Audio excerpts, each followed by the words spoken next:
Il y a des trahisons qui font mal, et il y a des trahisons qui brisent une vie entière. Aucune mère ne devrait avoir à vivre ce qui m'est arrivé. Je m'appelle Soledad Ramirez, j'ai 73 ans et, depuis ma petite maison de Guadalajara, je viens vous raconter l'une des histoires les plus déchirantes, mais aussi les plus fortes que vous puissiez entendre. J'ai découvert que mon mari, l'homme qui avait juré de m'aimer devant Dieu et la Vierge de Guadalupe, entretenait une relation secrète avec ma propre fille. Ce n'était que le début de ce cauchemar que j'ai vécu en silence pendant des années.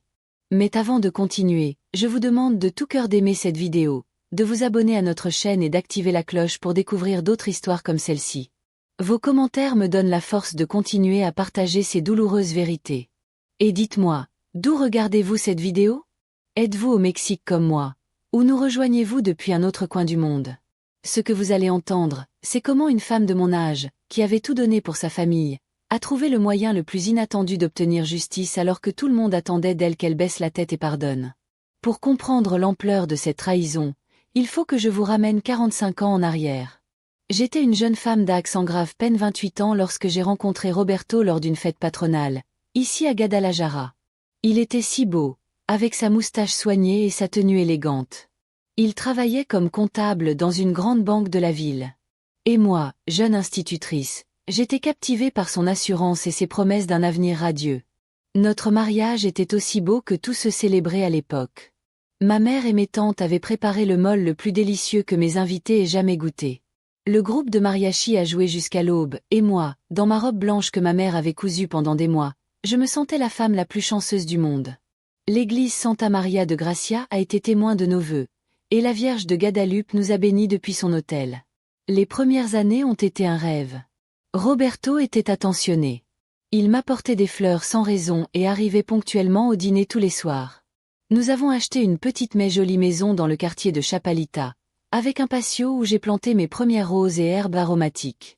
Le parfum du lepazote et du basilic embaumait toujours notre cuisine. À la naissance de notre première fille, Lucia, j'ai eu l'impression que la vie ne pouvait être plus parfaite. Elle était si belle avec les yeux de son père et mes épais cheveux noirs. Roberto l'a adorée dès le premier instant. Je me souviens comment il la berçait le soir lorsqu'elle avait des coliques, lui chantant des berceuses pendant que je me reposais après une journée d'école fatigante. 3 ans plus tard, Mariana, notre deuxième fille, est née tout aussi belle, mais avec une personnalité très différente. Si Lucia était calme et obéissante, Mariana était toujours rebelle, remettant tout en question dès son plus jeune âge. « Elle a ton âme », me disait mon ami Dolores. « Cette fille ira loin. » Notre routine était celle de toute famille mexicaine de la classe moyenne. Le dimanche, nous allions à la messe matinale. Après, nous allions voir ma mère pour un pozole ou une birria. Roberto était respecté à la banque. J'adorais mes élèves, et mes filles ont grandi en bonne santé et studieuses. Les après-midi au parc, les posadas en décembre, les anniversaires avec pinata et gâteau. Tout semblait si normal, si parfait, mais les apparences sont parfois trompeuses, mes chéris.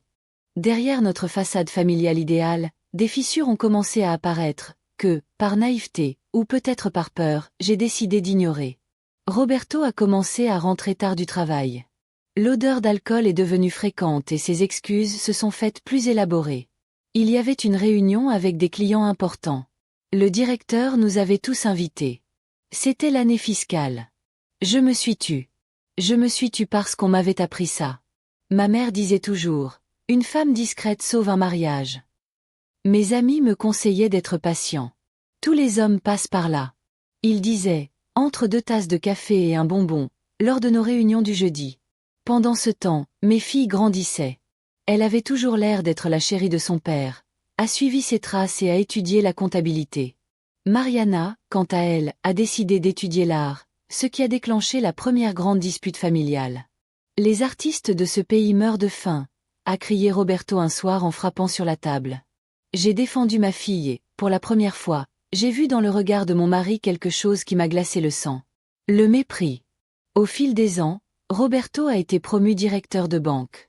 Notre niveau de vie s'est considérablement amélioré. Nous avons échangé notre maison de Chapalita contre une plus grande à Providencia, avec un grand jardin où nous organisions des barbecues le week-end. Nous avons acheté une nouvelle voiture. Nous avons voyagé à Cancun et à Mexico. En apparence, nous étions la famille que tout le monde enviait. Lucia s'est mariée jeune, à 23 ans, avec un homme de bonne famille. Roberto a financé un mariage spectaculaire, invitant toute la banque et la moitié de Guadalajara. Mariana, quant à elle, a déménagé à Mexico pour se lancer dans une carrière de peintre. Les appels avec elle sont devenus rares, et lorsqu'elle nous rendait visite, la tension avec son père était palpable. À 60 ans, alors que je pensais que ma vie prendrait un cours plus paisible avec la retraite de Roberto, j'ai commencé à remarquer de subtils changements chez lui. Il prenait davantage soin de son apparence, achetait des parfums coûteux et, étrangement, commençait à s'intéresser à la technologie, toujours rivé à son nouveau téléphone portable. Lucia, qui était revenue vivre à Guadalajara après son divorce, commença à nous rendre visite. Parfois, elle arrivait à l'improviste et curieusement, cela coïncidait toujours avec les jours où je partais pour mes cours de tricot ou mes réunions avec la Légion de Marie à la paroisse. J'étais toujours cette épouse confiante, cette mère fière. Je préparais les plats préférés de Roberto, je gardais la maison impeccable et je priais pour ma famille tous les soirs. Ma vie tournait autour d'eux, comme toujours. Mais j'ignorais que tout allait changer un après-midi de mai, lorsqu'une simple enveloppe tombée accidentellement entre mes mains allait révéler la plus grande trahison qu'une femme et une mère puissent subir. C'était un mardi comme les autres. Je me souviens parfaitement avoir préparé des chilrelno, la recette de ma grand-mère que Roberto adorait tant. Le soleil entrait à flots par la fenêtre de la cuisine, illuminant les pots de basilic et de romarin que je gardais sur le rebord. La télévision diffusait discrètement mon feuilleton de l'après-midi, mais j'y prêtais à peine attention. La sonnette retentit. C'était le facteur, avec une grande enveloppe jaune pour monsieur Roberto Gutiérrez, me dit-il, me demandant de signer un accusé de réception. Je n'y prêtais pas attention. Je laissai l'enveloppe sur la table de l'entrée, comme je le faisais toujours avec le courrier de mon mari. Mais quelque chose attira mon attention. L'expéditeur était la Banque nationale, service des ressources humaines. Roberto était à la retraite depuis 5 ans. Quoi? Avait-il des affaires en suspens avec les ressources humaines? La curiosité l'emporta. En 45 ans de mariage, je n'avais jamais ouvert le courrier de mon mari. Mais ce jour-là, pour une raison inconnue, la Vierge de Guadalupe me remit cette enveloppe entre les mains. Les mains tremblantes, je l'ouvris. À l'intérieur se trouvaient des documents bancaires, des relevés de cartes dont j'ignorais totalement l'existence, des achats dans des bijouteries, des hôtels de luxe à Puerto Vallarta, des restaurants chics, des dates qui coïncidaient avec de supposées parties de pêche entre amis ou des retrouvailles d'anciens coéquipiers du fiancé off. Parmi ces papiers, j'ai trouvé quelque chose qui m'a coupé le souffle, une photo. Mon Roberto, les cheveux presque entièrement blancs, serrait une jeune femme dans ses bras dans ce qui semblait être une chambre d'hôtel. La femme avait le dos tourné, mais quelque chose en elle me semblait douloureusement familier. Mon cœur battait si fort que je l'entendais. Mes mains étaient moites en parcourant le reste des documents, et puis je l'ai vu. Un relevé bancaire avec des virements mensuels au nom de Lucia Gutiérrez Ramirez.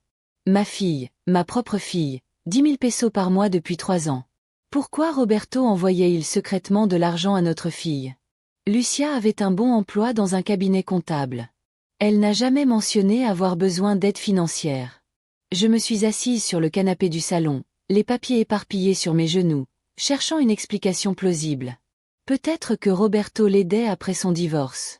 Peut-être qu'il y avait un petit enfant dont j'ignorais l'existence. Peut-être que le son d'un SMS sur mon portable m'a tiré de mes pensées. C'était Lucia. Maman, je ne pourrai pas te voir aujourd'hui. Un imprévu s'est produit au travail. C'était la 3e fois ce mois-ci qu'il annulait nos visites du mardi. Le mardi, quand Roberto était censé jouer, il jouait au domino avec ses amis. Les mains tremblantes, je cherchais d'autres preuves. J'ai attrapé le téléphone de Roberto, qu'il avait laissé en charge dans notre chambre. Je ne l'avais jamais consulté auparavant. Il l'avait toujours sur lui. Mais ce jour-là, il l'a oublié. Un autre signe du destin. L'écran était verrouillé, mais j'ai essayé son anniversaire et il s'est déverrouillé instantanément. J'ai ouvert ses messages et voilà. Une conversation avec un contact enregistré sous LG, les initiales de ma fille. Tu me manques, mon amour. À aujourd'hui à l'endroit habituel. Lisais le dernier message que Roberto avait envoyé ce matin-là. À 4 heures, je porte ce que tu veux, avait-elle répondu. J'ai senti le sol se dérober sous mes pieds. Le chili relno que je cuisinais a commencé à brûler, emplissant la cuisine de fumée, mais je ne pouvais même pas bouger. Les larmes coulaient sur mes joues tandis que les pièces du puzzle se mettaient en place une à une. Les arrivées tardives de Roberto, les visites. Les visites surprises de Lucia en mon absence. Les appels secrets, les cadeaux coûteux que ma fille portait lors des réunions de famille, la gêne entre Mariana et sa sœur ces dernières années. Mon monde s'écroulait à chaque révélation. 45 ans de mariage, une vie consacrée à ma famille. Des sacrifices, du dévouement, de la dévotion. Pourquoi faire? Pour finir trahi par les deux personnes que j'aimais le plus au monde. Le cœur brisé, mais l'esprit étonnamment clair, j'ai pris une décision. Je n'affronterai personne pour l'instant. J'avais besoin de plus de preuves. J'avais besoin de comprendre la profondeur de cette trahison. J'ai éteint le feu, rangé les documents dans mon tiroir à sous-vêtements, essuyé mes larmes et me suis préparé à attendre. Roberto arriverait à 9 heures, comme tous les mardis. Il m'a regardé dans les yeux et a menti, comme il le faisait sûrement depuis des années. Le jeu de domino s'éternisait. Ces vieillards ne se lassent jamais de perdre. Cette nuit-là, alors qu'il dormait profondément, je restais éveillé, les yeux fixés sur le visage de l'homme que je croyais connaître. Quand tout cela avait-il commencé? Lucia avait-elle été victime des manipulations de son père, ou l'avait-elle séduit? Les questions me tourmentaient, mais quelque chose en moi avait changé. La douleur se mêlait à une détermination que je n'avais jamais ressentie auparavant. Le lendemain, prétextant une visite à ma sœur malade, Roberto était toujours là. Je le vis entrer dans un restaurant du quartier financier. 20 minutes plus tard, Lucia arriva. De ma voiture garée en face, je les observais par la fenêtre du restaurant. Leur regard, la façon dont il lui tenait la main sur la table était indéniable. La familiarité dans ses gestes n'était pas celle d'un père avec sa fille. Au cours des 2 semaines suivantes, j'ai rassemblé toutes les preuves possibles. Des photos prises de loin avec le téléphone portable que ma petite fille m'avait appris à utiliser. Des captures d'écran de ses SMS que j'avais appris à prendre pendant qu'il prenait son bain. Des reçus d'hôtel que j'avais trouvés dans les poches de sa veste avant de les envoyer au pressing. Un après-midi, j'ai trouvé quelque chose qui m'a glacé le sang. Dans un message, Lucia mentionnait le moment où maman apprendrait pour nous. Roberto a répondu, « Elle ne le saura jamais. Et si elle l'apprend, que fera-t-elle? Où irait une femme de son âge sans argent? Cela ne dépend que de nous. » Ces mots ont été comme un coup de poignard dans mon cœur, mais ils ont aussi allumé quelque chose en moi. De la rage. Une rage que je n'avais jamais ressentie. Toute ma vie, j'avais été l'épouse dévouée, la mère parfaite, la catholique fervente qui tendait l'autre joue. Mais ça, c'était impardonnable. Ce qui s'est passé ensuite est quelque chose que je n'oublierai jamais. La confrontation qui allait changer nos vies à jamais était sur le point d'avoir lieu. Et moi, Soledad Ramirez, la femme invisible, l'épouse complaisante, j'allais devenir une personne complètement différente. J'ai décidé de ne pas les affronter immédiatement. C'était mon premier acte de pouvoir. Ils pensaient avoir le contrôle, mais maintenant j'avais quelque chose qu'ils ignoraient. La vérité. Et la vérité, mes chers, est une arme puissante quand on sait s'en servir. Les jours suivants, j'ai agi normalement. J'ai préparé le petit déjeuner pour Roberto comme d'habitude. J'ai souri à l'appel de Lucia. Je priais mon chapelet tous les soirs, mais intérieurement, je me transformais. Chaque Ave Maria que je récitais n'était pas une supplication, mais une promesse de justice. Un matin, pendant que Roberto prenait sa douche, j'ai appelé mon autre fille, Mariana. J'avais besoin de savoir si elle était au courant de cette abomination. Le cœur sur la main, je lui ai dit que j'avais besoin de la voir en privé, que c'était urgent. Elle a accepté de venir de Mexico pour le week-end. Mariana est arrivée le samedi matin. Roberto jouait au golf et Lucia assistait à un séminaire de comptabilité. Ils mentaient tous les deux, bien sûr. Ils étaient ensemble dans un hôtel à Tlaquepaque, d'après les localisations que j'avais apprises sur leur téléphone. J'ai montré quelques preuves à Mariana. Son visage a d'abord pâli, puis s'est empli d'un mélange d'horreur et de colère qui reflétait mes propres sentiments. D'une voix tremblante, Mariana a avoué qu'elle s'en doutait depuis longtemps. Elle m'a raconté qu'il y a 3 ans, au mariage de sa cousine, elle les avait vus s'embrasser dans le jardin alors qu'ils pensaient que personne ne les regardait. Elle pensait qu'ils étaient peut-être ivres, que c'était un moment de folie. Elle ne voulait pas y croire. Comment sa sœur avait-elle pu faire une chose pareille? Comment son père l'avait-il fait? Elle a avoué que c'était pour cela qu'elle avait pris ses distances, qu'elle ne supportait pas leur présence, que la culpabilité de se taire la rongeait, mais qu'elle avait aussi peur de me détruire avec la vérité. Lorsqu'elle m'a demandé ce que j'allais faire, j'ai répondu avec un calme qui m'a surpris. J'allais retrouver ma dignité.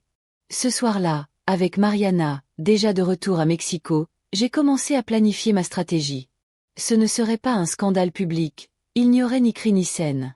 Moi qui avais vécu toute ma vie pour les autres, j'allais désormais vivre pour moi-même. Il me fallait d'abord assurer mon avenir. Roberto avait raison sur un point, je dépendais de lui financièrement. Pendant des décennies, mon travail d'enseignante avait été relégué au second plan par rapport aux besoins de la famille. Ma retraite était minime comparée à la sienne. Le lundi suivant, alors que Roberto était à son club de golf, j'ai rendu visite à ma camarade Esperanza, qui travaillait dans la même banque que Roberto. Nous étions camarades depuis 40 ans.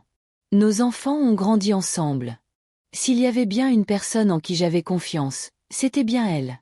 Je lui ai montré des documents et lui ai expliqué ma situation sans entrer dans des détails embarrassants. Je lui ai dit que je devais savoir exactement combien d'argent possédait mon mari et comment je pouvais protéger ce qui m'appartenait. Esperanza m'a pris la main et, avec un regard compatissant, m'a dit de compter sur elle pour tout ce dont j'avais besoin, que ce qu'il me faisait subir était indescriptible. Avec la loyauté dont seuls les vrais amis font preuve, elle m'a aidé à comprendre la situation financière de Roberto. J'ai découvert des comptes que j'ignorais, des investissements et des propriétés à son nom. J'ai également appris qu'il avait retiré d'importantes sommes d'argent ces dernières années. De l'argent destiné à Lucia, sans doute. J'ai ensuite consulté un avocat, dont Javier Méné. C'était l'avocat de mon défunt père, un homme d'âge mûr, respectable et discret. Je lui ai tout raconté, sans omettre aucun détail. J'avais besoin qu'il comprenne l'ampleur de ma situation. Après m'avoir écouté attentivement, Don Javier m'a expliqué que j'avais des droits. La moitié de tout ce que j'avais acquis pendant le mariage m'appartenait. Et compte tenu des circonstances particulières de mon cas, nous pouvions demander une indemnisation supplémentaire.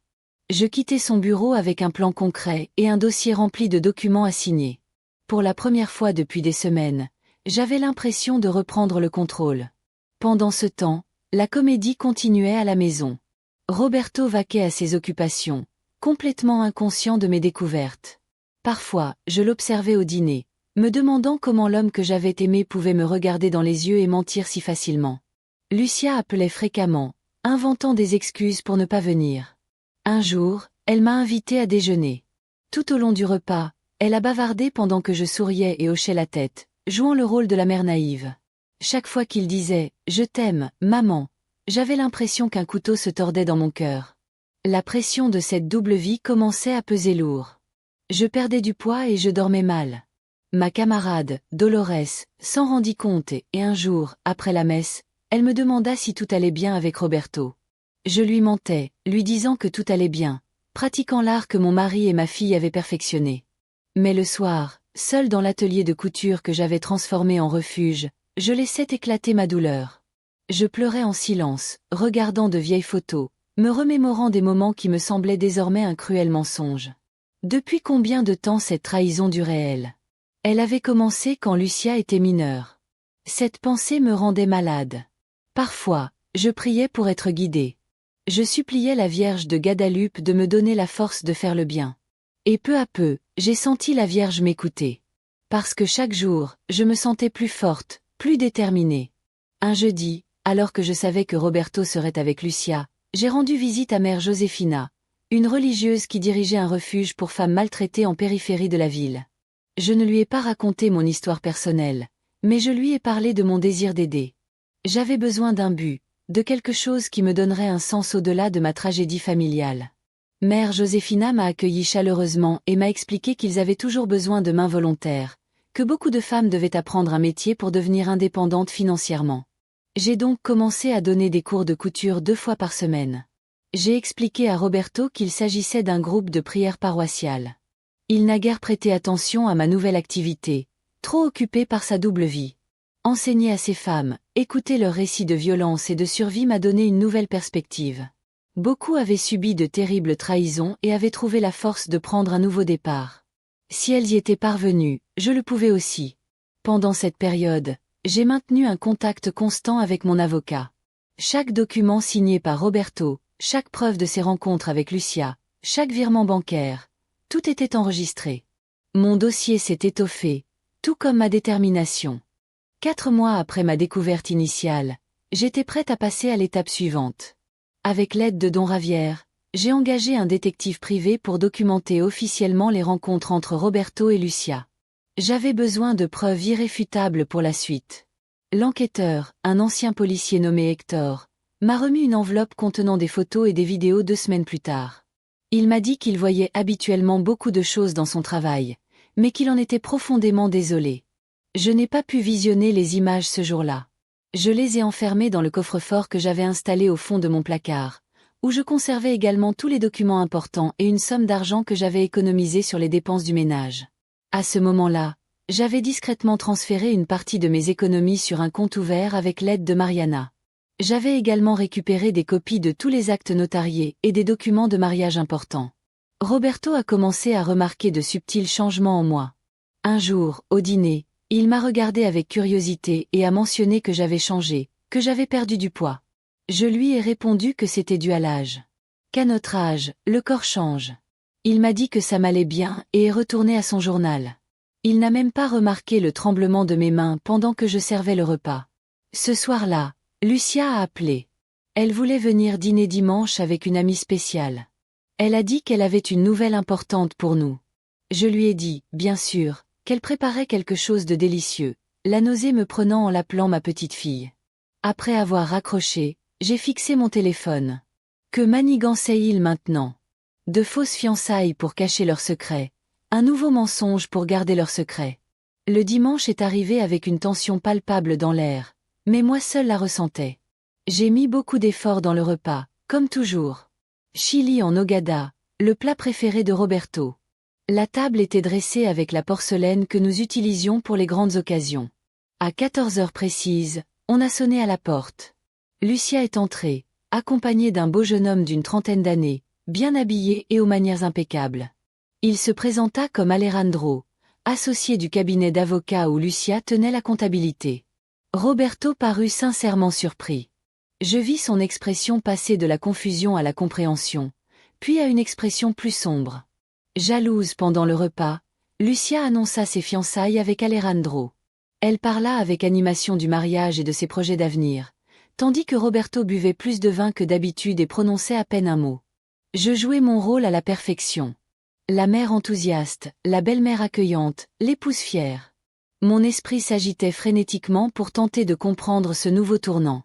Lorsqu'Alejandro s'excusa pour aller aux toilettes, je vis Roberto et Lucia échanger des regards tendus. À cet instant, je compris. Elle utilisait ce pauvre homme comme couverture, comme alibi pour leur relation interdite. Ce soir-là, alors que tout le monde était parti et que Roberto dormait profondément après plusieurs cognacs, je pris une décision définitive. La mascarade avait dépassé les bornes. Il était temps d'agir. Le lendemain matin, je rendis visite à Don Javier pour la dernière fois. Nous avons examiné le plan en détail. J'ai signé les documents nécessaires et j'ai quitté son bureau avec une sérénité que je n'avais pas ressentie depuis des mois. Avant de partir, Don Javier m'a demandé si j'étais sûr de vouloir continuer. Je lui ai répondu que j'étais plus sûr que jamais, qu'ils avaient joué avec moi pour la dernière fois. De retour à la maison, j'ai trouvé un message de Lucia sur mon répondeur. Elle m'a dit qu'elle avait besoin de me parler en privé, que c'était urgent, et elle m'a demandé si je pouvais passer le lendemain après-midi, quand son père serait absent. J'ai souri en entendant le message. Le plateau était parfaitement installé, toutes les pièces à leur place.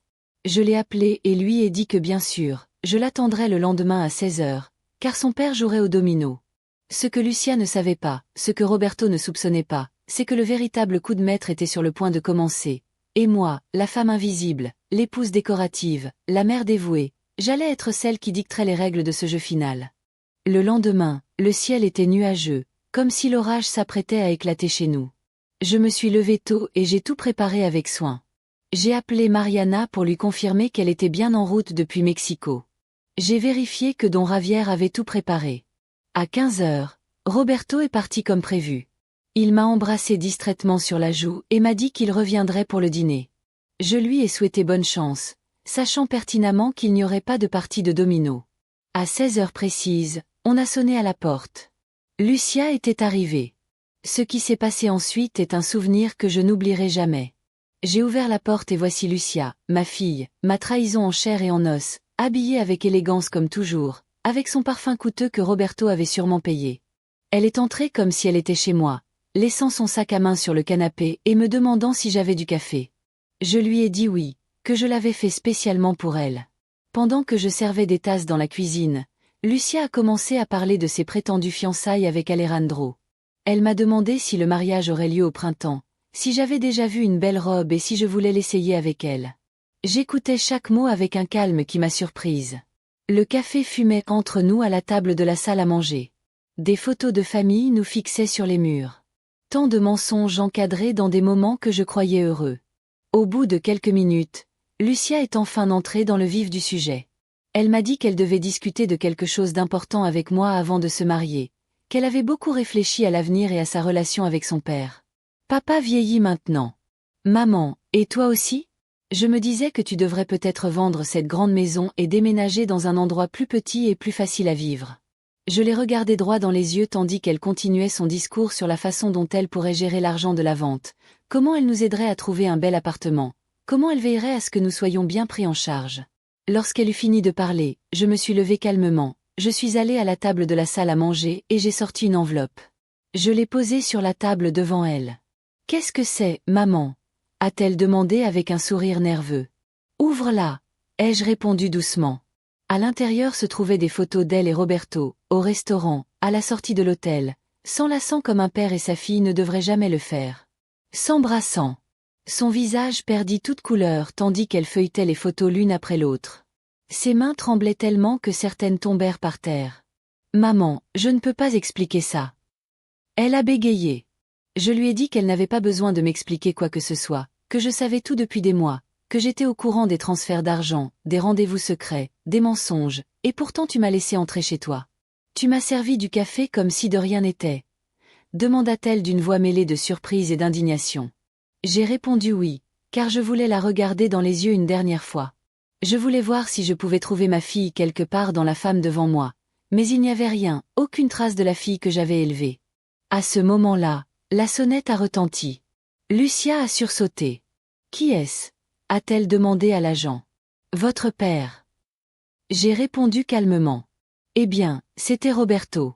Je l'avais appelé sous prétexte d'une urgence. » Lorsqu'il est entré et a vu Lucia assise avec les photos éparpillées sur la table, son visage s'est transformé. D'abord la confusion, puis la terreur, puis la colère. « Que as-tu fait » m'a-t-elle crié. Pour la première fois en 45 ans de mariage, je n'ai pas reculé devant ses cris. Je suis restée calme et lui ai dit de s'asseoir. Que nous avions une conversation à discuter tous les trois. Roberto a d'abord essayé de tout nier. Il a dit que les photos étaient truquées, que c'était un coup monté, que j'étais folle. Lucia pleurait en silence, n'osant pas me regarder. Je leur ai alors montré d'autres preuves, les relevés bancaires, les relevés d'hôtel, les messages que j'avais soigneusement conservés. J'ai expliqué que j'avais des copies de tout entre les mains de mon avocat et que d'autres personnes étaient également au courant. « Qui est-ce » a demandé Roberto, la voix moins ferme. À cet instant, comme par un signe divin, la porte s'est ouverte. C'était Mariana, mon autre fille, qui arrivait de Mexico comme prévu. Alejandro, le prétendu fiancé de Lucia, l'accompagnait. Le visage de Lucia s'est décomposé en voyant Alejandro. « Que fait-il ici » a-t-elle demandé d'une voix tremblante. J'ai expliqué que j'avais pris la liberté de l'inviter, que je pensais qu'il méritait de connaître la vérité sur la femme qu'il envisageait d'épouser. Je lui ai montré les mêmes photos que vous venez de voir. Je lui ai dit, je pense qu'il mérite aussi de savoir avec qui il allait partager sa vie, n'est-ce pas? Alejandro était pâle, mais il restait digne. Il avait été difficile de le convaincre de participer à cette confrontation. Mais lorsque je lui ai montré les preuves, il a compris qu'il avait lui aussi été instrumentalisé. Roberto s'est levé et a commencé à crier, menaçant. Il a dit qu'il me laisserait dans la rue, que je ne verrais pas un centime, que je le regretterais. Avec un calme que seule la certitude peut apporter, j'ai ouvert une autre enveloppe et en ai sorti d'autres documents. C'étaient des documents juridiques. J'ai expliqué que j'avais déjà demandé le divorce, invoquant l'adultère et l'inceste comme motif, que la moitié de tout nous appartenait de par la loi. Et qu'étant donné le caractère scandaleux de ces actes, il obtiendrait probablement davantage. « Tu n'oserais pas » m'a dit Roberto, mais sa voix n'était plus aussi assurée. « Je l'ai déjà fait » ai-je répondu. Les papiers ont été déposés ce matin. Mon avocat m'a recommandé de conserver des preuves au cas où tu tenterais de dissimuler des biens ou de te venger. Lucia, en larmes, commença à me supplier de ne pas rendre cela public, de penser à la famille. Que diront-ils? En pensant à la famille, demandai-je, incrédule. Tout comme tu as pensé à moi en t'installant dans le lit de ton père, tout comme il a pensé à ses vœux de mariage lorsqu'il m'a trahi avec notre fille, Mariana, qui jusque-là était restée silencieuse, s'est approchée de sa sœur et lui a dit quelque chose que je n'oublierai jamais. Tu n'es pas une victime, Lucia. Tu es une adulte qui a pris de terribles décisions, et maintenant tu dois en assumer les conséquences. Le silence qui a suivi était assourdissant. Finalement, je lui ai expliqué mes conditions. Roberto signerait l'accord de divorce préparé par mon avocat, me donnant la maison, la moitié de ses économies et de ses placements, et une pension mensuelle. En échange, je ne révélerai pas la véritable raison de notre divorce. Je leur ai dit qu'ils pouvaient poursuivre leur relation tordue s'ils le souhaitaient, mais loin de moi et de Mariana. Et si je refusais? Demanda Roberto d'un ton de défi. J'ai répondu qu'alors tout serait révélé, les photos, les documents, tout. Ses amis du club de golf, ses anciens collègues de banque, toute la famille, tout le monde saurait la vérité. Je lui ai demandé s'il était prêt à vivre avec cette honte. Le visage de Roberto s'est déformé en une grimace de pure haine. L'espace d'un instant, j'ai craint qu'il ne me fasse du mal physiquement, mais Alejandro a fait un pas en avant, lui rappelant sa présence. Vous avez 48 heures pour décider, lui ai-je dit. Si je n'ai pas reçu les documents signés d'ici là, mon avocat poursuivra la procédure complète. Et croyez-moi, vous ne voulez pas que cela arrive. Je leur ai demandé de quitter ma maison. Lucia a essayé de me parler une dernière fois, mais j'ai levé la main pour l'en empêcher. Tu n'es plus ma fille, lui ai-je dit avec une immense tristesse. Peut-être qu'un jour je pourrai te pardonner, mais ce n'est pas aujourd'hui. Je les regardais partir avec Roberto, tous deux vaincus, tous deux exposés dans leur trahison. Mariana est restée avec moi. Elle m'a serré dans ses bras tandis que je m'autorisais enfin à pleurer. Cette nuit-là a été la plus dure de ma vie. Malgré ma force apparente lors de la confrontation, seule avec Mariana, je me suis effondrée. J'ai pleuré pour l'amour trahi, pour la famille détruite, pour les années perdues à cause d'un mensonge. Mariana m'a réconfortée comme je l'avais réconfortée tant de fois enfant. Elle m'a rappelé que j'avais bien fait, que je méritais le respect, que j'étais plus forte que je ne le pensais. Alejandro a séjourné dans un hôtel voisin. Le pauvre garçon était dévasté, mais reconnaissant de lui avoir épargné un mariage fondé sur des mensonges. Il m'a dit qu'il ne s'était jamais douté de rien, que Lucia avait toujours des explications pour tout. Les jours suivants ont été un tourbillon d'émotions et de décisions. Roberto a essayé de négocier, de menacer, voire de supplier, mais je suis restée ferme.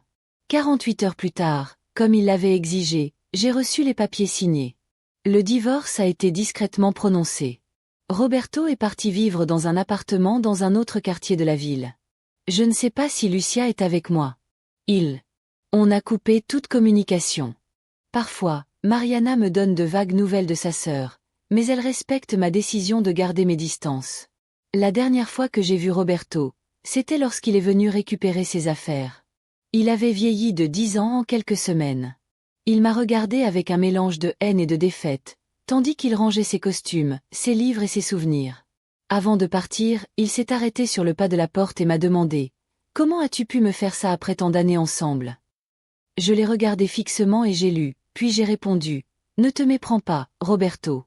Je ne t'ai rien fait. Tu as tout fait. J'ai juste refusé de continuer à jouer les idiots dans cette histoire. » J'ai refermé la porte derrière lui, consciente que je tournais aussi un chapitre de ma vie, un chapitre plein de mensonges qui touchait enfin à sa fin, mais mon histoire ne s'arrêtait pas là. Le plus dur restait à venir, reconstruire ma vie à 73 ans, apprendre à vivre seule après presque un demi-siècle de mariage, trouver un nouveau but. Et c'est exactement ce que j'ai fait. Même si le chemin n'a pas été facile, à cet instant, j'ai su que rien ne serait plus jamais comme avant. Et pour la première fois depuis longtemps, cette idée ne m'a pas terrifiée, elle m'a libérée. Les premiers mois après le divorce ont été comme réapprendre à marcher. Tant d'années passées à être l'épouse, la mère de quelqu'un, que j'avais oublié comment être seule. La maison semblait immense et silencieuse. Les nuits étaient particulièrement difficiles.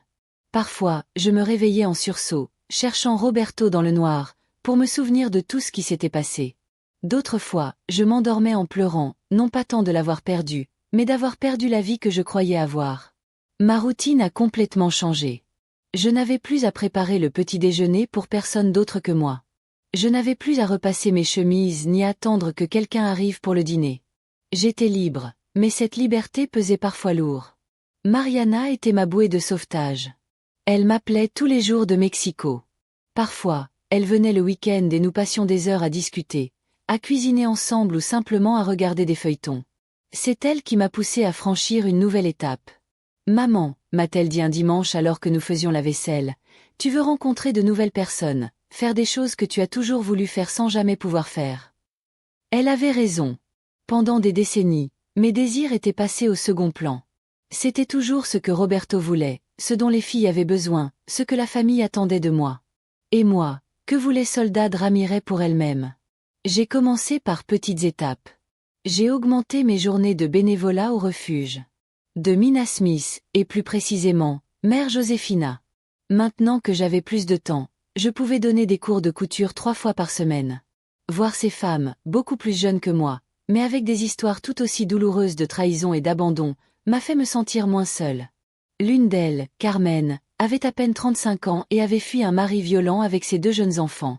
Un jour, alors que je lui apprenais à faire un ourlet, elle m'a regardé avec ses grands yeux et m'a dit « Doña Soledad, vous êtes mon inspiration. Si à votre âge vous avez pu tout recommencer, moi aussi. » Ces mots m'ont profondément émue. Je ne m'étais jamais considérée comme une source d'inspiration pour qui que ce soit. J'ai toujours été l'épouse de Roberto, la mère de Lucia et Mariana, mais maintenant j'étais Soledad, la femme qui n'a pas cédé à la trahison, qui a eu le courage de tout recommencer à 73 ans. Avec l'argent du divorce, je n'avais plus de soucis financiers, mais j'avais besoin de m'occuper, de me sentir utile. Mère Josefina m'a suggéré quelque chose qui allait changer ma vie.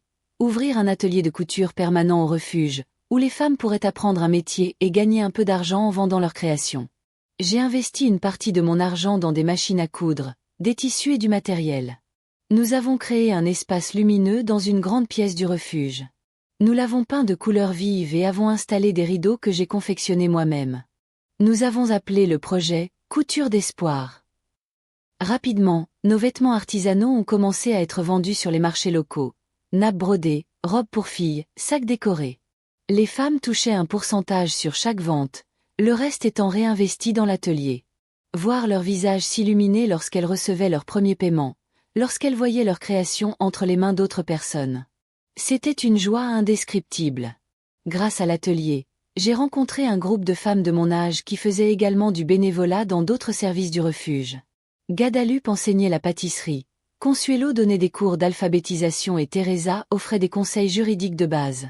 Le courant est immédiatement passé entre nous. Un jour, Guadalupe m'a invité à prendre un café après nos cours. Elle m'a dit qu'elle était veuve depuis 10 ans et qu'elle comprenait ma solitude. Elle m'a raconté comment elle avait reconstruit sa vie, m'a parlé de ses petits-enfants, et m'a parlé des cours de danse qu'elle suivait le jeudi. Danser, ai-je demandé, surprise. À notre âge. Guadalupe a éclaté de rire et m'a dit que l'âge n'est qu'une question de tête, qu'il faut profiter de chaque jour que Dieu nous donne. Elle m'a invité à la rejoindre pour le prochain cours. Je n'oublierai jamais ce premier cours de danse.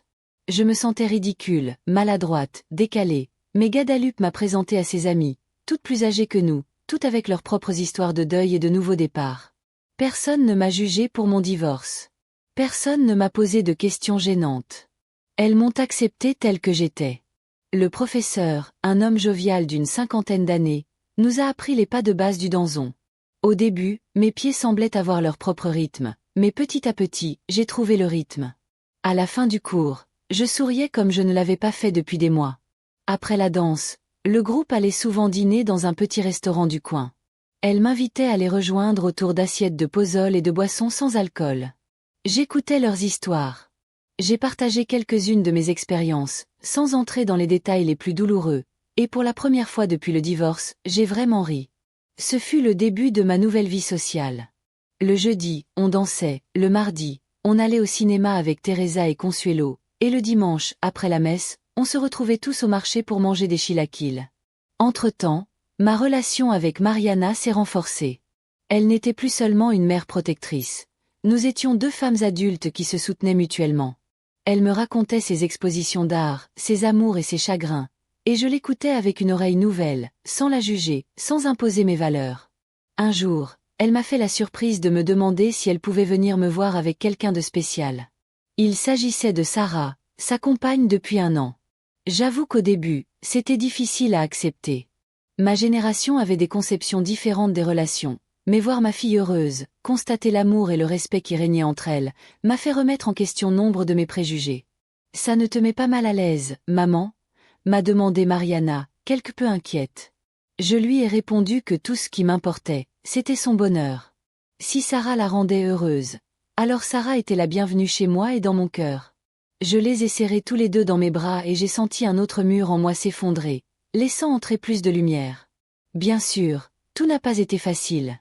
Il y a eu des jours sombres, des jours où la trahison de Roberto et Lucia m'a frappé avec une force renouvelée. Des jours où je me suis demandé si j'avais bien fait, si je n'aurais pas dû me battre plus fort pour mon mariage, pour ma fille. Dans ces moments-là, mes nouveaux amis m'ont soutenu. Ils ne m'ont pas laissé sombrer dans l'apitoiement sur moi-même. Ils m'ont rappelé combien j'avais été forte, combien je méritais cette nouvelle chance de vivre selon mes propres conditions. La première année après le divorce, j'ai complètement évité les réunions de famille. Je ne supportais pas d'affronter les proches qui m'interrogeaient sur Roberto, sur Lucia, mais dès le Noël suivant, j'ai décidé qu'il était temps de me réapproprier cette partie de ma vie aussi. J'ai invité toute la famille chez moi, mes sœurs et leurs maris, mes neveux avec leurs enfants, mes cousins proches. La seule condition était qu'ils ne mentionnent ni Roberto ni Lucia. Je leur ai dit que j'étais divorcée et que je préférais ne pas aborder les détails. Certains ont respecté mon souhait, d'autres n'ont pas pu contenir leur curiosité. Ma sœur cadette, Conception, m'a coincée dans la cuisine pendant que nous préparions le punch. « Que s'est-il vraiment passé, Soldad ?» a-t-elle demandé doucement. Après toutes ces années, ce devait être quelque chose de grave. Je l'ai regardé dans les yeux et lui ai dit qu'il valait mieux taire certaines choses, pour avoir confiance en ma décision. Quelque chose dans mon regard a dû la convaincre, car elle n'a pas insisté davantage. Ce Noël-là était différent des autres, pas parfait, mais authentique. Mariana est venue avec Sarah. Mes nouveaux amis nous ont rejoints pour le dessert. Nous avons chanté des chants de Noël, échangé des cadeaux. Et même si je ressentais l'absence de Lucia, malgré tous mes efforts pour la nier, elle restait ma fille. Je sentais aussi la présence d'une nouvelle famille que je construisais. 2 ans s'étaient écoulés sans nouvelles directes de Lucia. Je savais, par les commentaires de ma famille, qu'elle et Roberto n'étaient plus ensemble, qu'il avait commencé à boire beaucoup, qu'elle avait déménagé à Monterrey pour prendre un nouveau départ. Un jour, j'ai reçu une lettre. L'écriture sur l'enveloppe était indéniable. Lucia avait toujours une écriture impeccable, comme tout ce qu'elle faisait. J'ai hésité à l'ouvrir. Une partie de moi voulait la brûler sans la lire, mais une autre partie avait besoin de savoir, de comprendre. La lettre était longue. Lucia me racontait comment sa relation avec Roberto avait commencé à 22 ans, peu après l'échec de son premier mariage. Comment il l'avait réconfortée d'une manière qui allait au-delà du simple fait d'être paternel. Comment cette relation interdite était devenue une addiction pour tous les deux.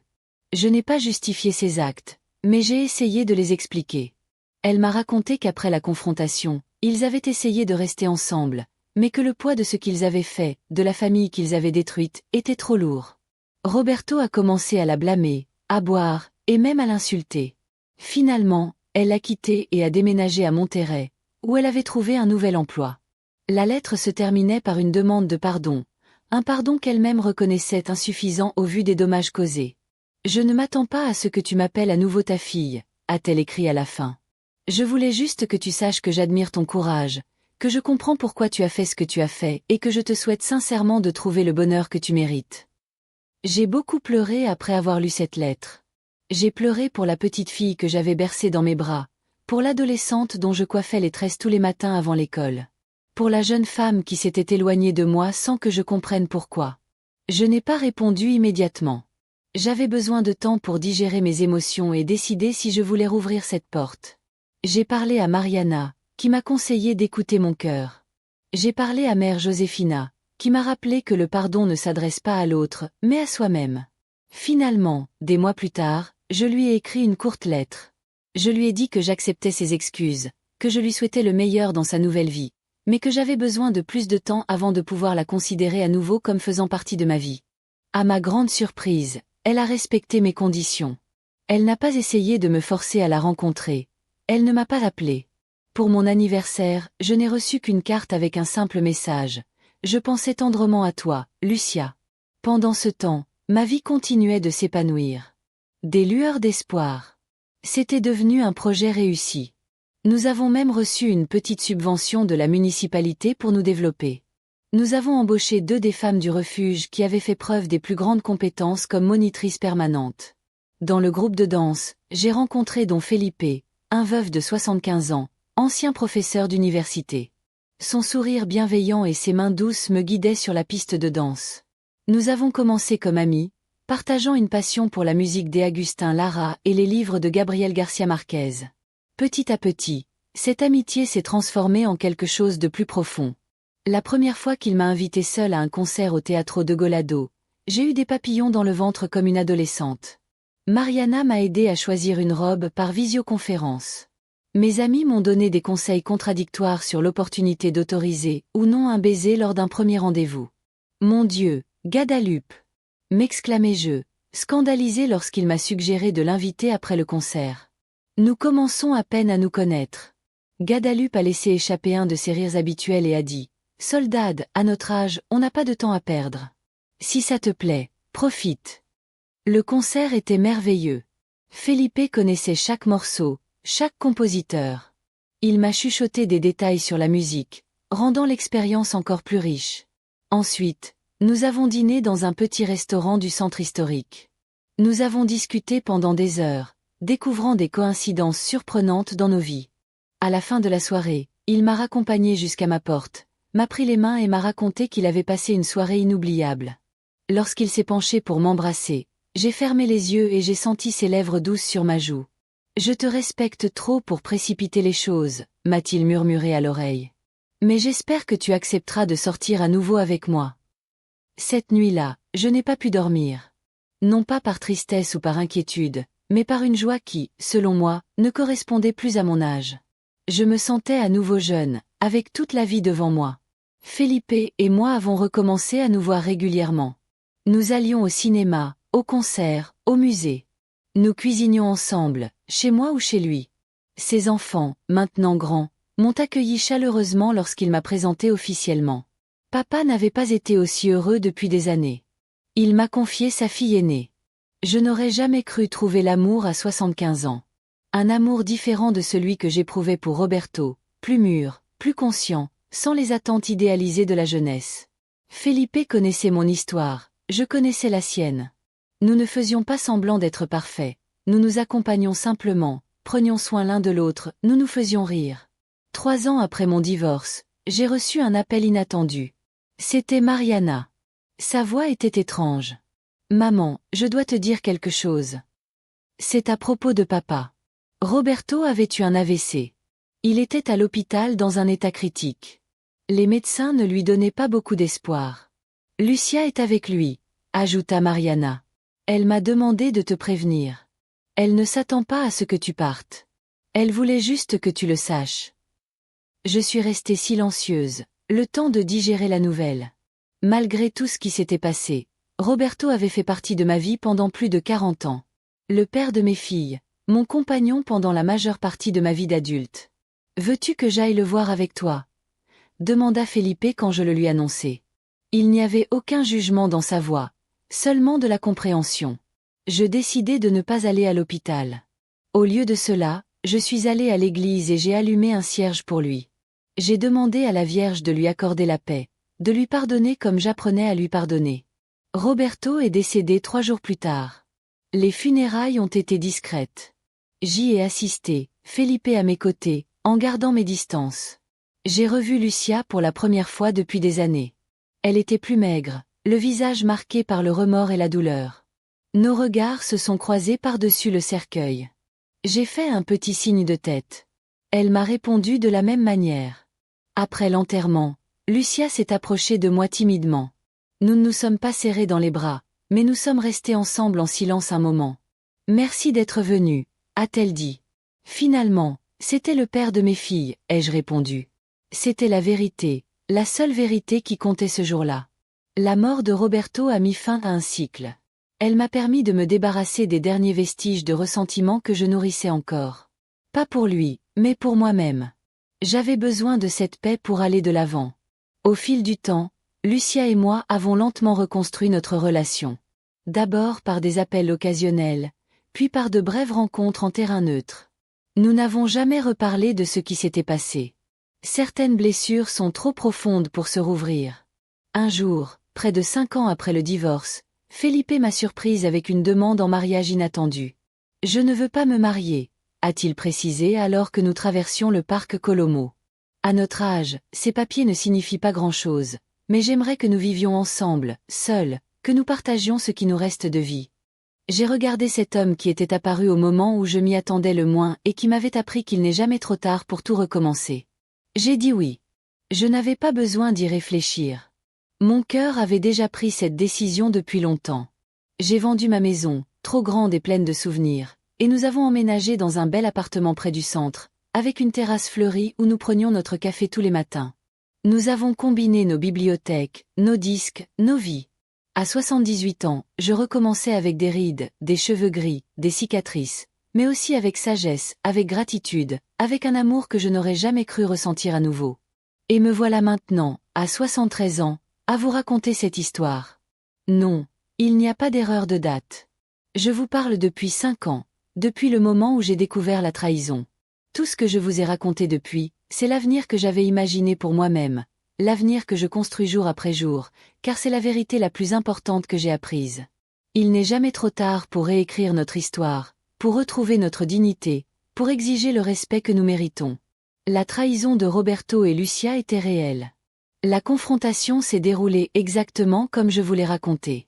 Le divorce est un fait, mais la suite est le chemin que j'ai décidé de suivre. Un chemin que je veux partager avec vous pour que vous sachiez qu'il y a toujours de l'espoir, qu'il y a toujours un lendemain pour lequel se battre. Mes chers amis qui m'écoutent, vous vous demandez peut-être pourquoi j'ai décidé de partager cette histoire si personnelle et si douloureuse. Je le fais parce que je sais qu'il y a beaucoup de femmes comme moi. Des femmes qui ont donné leur vie à une famille, à un mariage, et qui un jour se réveillent et découvrent que tout cela n'était qu'une illusion. Quand j'ai découvert ces photos, ces messages, ces preuves de la trahison la plus impardonnable, j'ai cru que ma vie était finie. À mon âge, que pouvais-je faire? Comment recommencer? La peur m'a paralysée pendant des jours. J'ai pleuré jusqu'à en manquer. J'ai prié pour obtenir des réponses qui ne sont pas venues. Mais je me suis alors souvenu de ma mère, de ma grand-mère, de toutes les femmes fortes de ma famille qui ont affronté leurs propres difficultés. Ma grand-mère Conception est devenue veuve à 40 ans avec 8 enfants à nourrir. Elle n'a jamais abandonné. Ma mère a cousu pour d'autres jusqu'au sang pour que mes sœurs et moi puissions étudier. La force de ces femmes cousait dans mes veines, et j'ai décidé d'être forte aussi, non seulement pour moi-même, mais pour toutes les femmes qui me succéderaient, pour ma fille Mariana, pour lui montrer que le respect de soi est primordial. Pour les femmes du refuge, pour leur montrer que l'âge n'est pas un obstacle à la dignité. La trahison fait mal. Elle fait mal comme rien au monde, surtout lorsqu'elle vient des personnes que nous aimons le plus. Mais la douleur ne doit pas nous définir. Elle fait simplement partie du voyage, pas la destination finale. Ce que j'ai appris au fil des années, c'est qu'il n'est jamais trop tard pour recommencer. Il n'est jamais trop tard pour découvrir qui nous sommes vraiment lorsque nous nous libérons des attentes des autres, des rôles imposés, des mensonges qu'on nous a racontés et que nous nous sommes racontés. J'ai aussi appris que le pardon est un cadeau que l'on se fait à soi-même. Il ne s'agit pas d'oublier ce qui s'est passé ni de justifier l'injustifiable. Il s'agit de libérer notre cœur du poison du ressentiment pour qu'il puisse à nouveau battre librement. Pardonner à Roberto et Lucia m'a pris des années. Certains jours, j'ai encore du mal à y croire, mais chaque jour qui passe, je sens que le pardon me rapproche de la paix à laquelle j'aspire. Et je veux vous dire quelque chose de très important. La famille n'est pas seulement celle qui nous a donné notre sang. La famille est aussi celle que l'on construit avec amour et respect. Mes amis du groupe de danse, les femmes de l'atelier de couture, m'ont Felipe. Ils sont aussi ma famille maintenant. La Virgencita de Guadalupe, a quien tanto recé en mi momento mas oscuro, me mostró un camino que nunca imaginé. Me enseñó que la fe verdadera no consiste en aceptar pasivamente el sufrimiento, sino en encontrar la fuerza para transformarlo en algo significativo, en una nueva oportunidad. Si están pasando por algo similar, si han sido traicionada, abandonada o menospreciada, quiero que sepan que no están sola, que merecen respeto, que merecen amor verdadero, que merecen paz y sobre todo quiero que sepan que nunca es tarde para comenzar de nuevo. Yo empecé a los 63 años. Usted pueden hacerlo a cualquier edad. Cada amance e una página en blanco y somos nosotras. non nuestra circunstancia quien decidimo ello que escribiremo en ella. Mi querida amiga, confia en usted misma, en su sabiduría, en su valor, en su capacidad para renacer incluso de la ceniza más fría. La vida es demasiado preciosa, demasiado breve para vivirla en la sombra de una traición. Salgan a la luz. Reconstruyant su vida. Amance a sí misma primero y todo ello demás vendrá después. Esta es la lección que quiero de Jarloy. El mensage que quiero que reçuen en su corazón cuando recuerden mi historia. Siempre esperanza. Siempre un nuevo camino. Siempre luz después de la oscuridad. Por muy densa que esta parezca. Y recuerden, como decía mi abuela Concepción, no es mal que dur 100 años, ni mujer que no pueda superarlo. Mi querida amiga. Hemos legado al final de mi historia. Una historia de traición, sí, pero también de redención, de valor y de nuevo comienzo. Antes de despedirme, quiero pedirle de corazón que si esta historia le ha tocado de alguna manera, si le ha dado esperanza o le ha hecho sentir menos sola, por favor den me gusta a este video. Suscríbanse a este canal donde compartimos historia de mujer real como usted y como yo. Mujer que han enfrentado lo inimaginable y han salido adelante. Activen la campanita para recibir notificación de nuevo video. Cada semana compartimos experiencia que puden resonar con la suya, consejo que quizá les ayuden en momento difícil. Y si quieren seguir esta conversación, unirse a una comunidad de mujeres que se apoyan mutuamente, las invito a nuestro grupo de WhatsApp. El enlace está en la descripción de este video. Ahí podrán compartir su propia historia, hacer preguntas, encontrar amiga que la sentiendan sin juzgarla. Quiero terminar con una palabra que me han sostenido en los momentos más oscuros. La tormenta más feroz no dura para siempre después de la lluvia las flores crecen más fuerte. Usted son esa flor resiliente, hermosa, capaz de florecer incluso en los terrenos más difíciles. Yo, Soledad Ramírez, a mis 63 años le digo desde el fondo de mi corazón, nunca es tarde para reclamar su dignidad. Para exigir respeto para comenzar de nuevo. Si yo pude hacerlo, usted también pueden. Gracias por escucharme. Gracias por acompañarme en este viaje a través de mi dolor y mi renacimiento. Y recuerden siempre que no están sola. Estamos juntas en esto como una gran familia de mujeres fuertes, valientes y dignas. Hasta el próximo video, mi querida. Que Dios y la Virgencita de Guadalupe las bendigan y las protejan siempre.